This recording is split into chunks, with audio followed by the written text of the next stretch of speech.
Today we have a 2010 Acura TL. We'll be replacing the silicone around the oil pan due to a leak.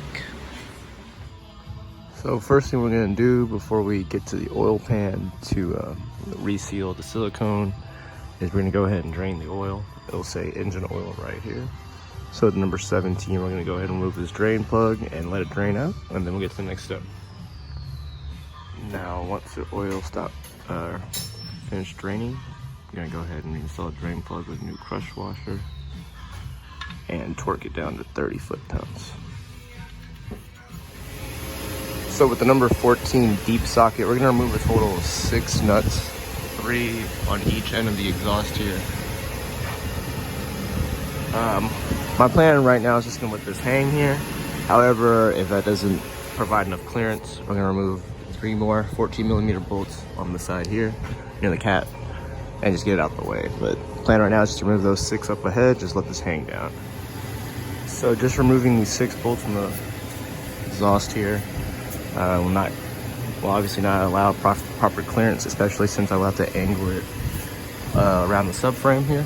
So I went ahead and removed this right here with the pry bar already, and we're gonna go ahead and remove these 3 extra bolts back here to the cab and get this exhaust out the way completely.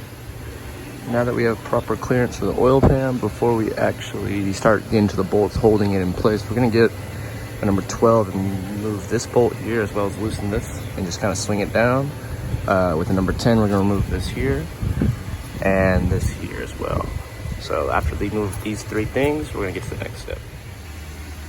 So I removed that number 12 here and loosen this and swing this down, as well as that 2 10mm holding that cover in place for this. Instead of unplugging it, I just went ahead and removed that 10mm bolt holding it in place and pulled it out, just because I'm about to bring this down, clean it up a little bit, don't want to damage this. And then I also removed the 2 10s here to remove this cover. As you can see, there's 2 10mm bolts inside of here as well. So there'll be a total 18 10mm bolts all the way around the oil pan that we will have to remove. I believe 3 or 4 right here, so we'll have to use a swivel to get under the subframe. And then with a 17, we're gonna have to remove 4 17mm bolts here, holding it to the bell housing. I made a mark just so I could put it back at the same. Normally I would use like a impact gun or something, because the torque specs for it I can't remember. But normally I would just impact it in, but just to be more exact, I went ahead and made a mark, and so I can put it back in the same position. So now we're gonna remove these 4 17mm and then get those 18 10mm around the oil pan, and then go ahead and drop it. So I've removed all the bolts holding the oil pan in place. I also went ahead and got the crank sensor out the way. Just push where it says push and just kind of pull it out, just to prevent damage. Anyways, I left 2 bolts on each end here, 1 here and 1 over here, just to hold it in place while I try to pry down here as well as over here, and just kind of work it out because it's held in by silicone. So now that I've pried it out, I'm gonna go ahead and remove these 10mm bolts that I left and then just angle it away from the subframe down. After that, we'll clean it up. All right, so I got the oil pan off. Just gonna go ahead and clean this up.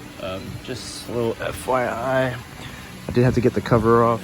Just pretty much go around and removing all the clips. This one's missing a few clips, so I didn't bother showing it.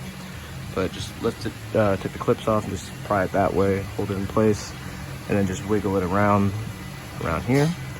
However, make our life a little easier and to not mess up the silicone when doing this, we're gonna lower the vehicle back down and remove the engine from the bracket on the side here and hoist it up a little bit. Just give about 1 inch clearance so it'd be easier to push back in. So let me get this cleaned up, and then I'll show y'all how to lift the engine up just a bit.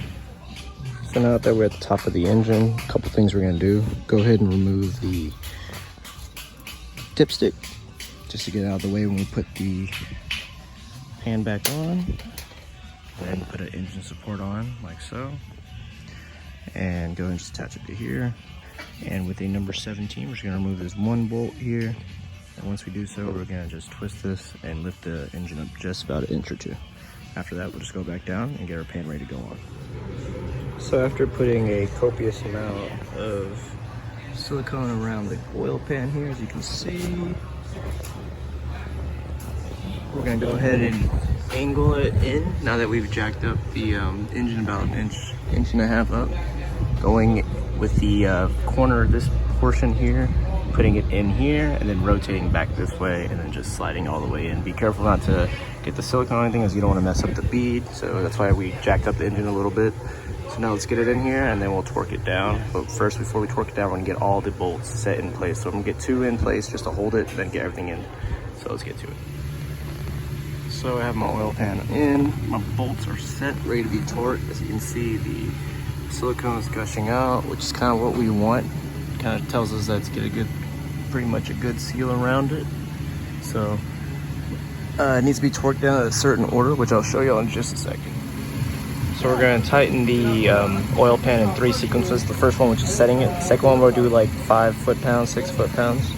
And then in this order, we're going to set the final torque to 8.7, but I'm going to go ahead and just round to 9 foot-pounds. So this is the sequence. Let's get this done.